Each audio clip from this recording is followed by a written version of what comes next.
Hey everyone, I'm going to show you how you can sign in to your Netflix account on your TCL Smart TV. So you can simply go to the Netflix application and you can open it. So once the Netflix application is opened, you can simply go to the sign in option. And it says to either scan the QR code in a mobile phone that has it logged in, or you can also confirm the code on your cell phone in which the application is already opened and logged in. So you can open the application on your cell phone, and from here you can type in the code, and that's it. And this is how you can sign in. If you want more options, then you can simply go to use the remote as well. So on the top you can go to use remote,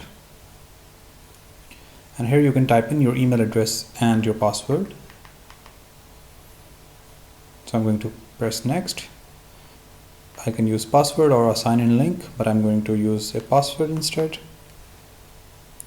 From here on I can type in my password, and then you can click next, and Netflix is going to log you right in. So as you can see, the Netflix has been logged in now. So this is how you log into your Netflix account on your TCL Smart TV. I hope this was helpful. Thank you so much for watching.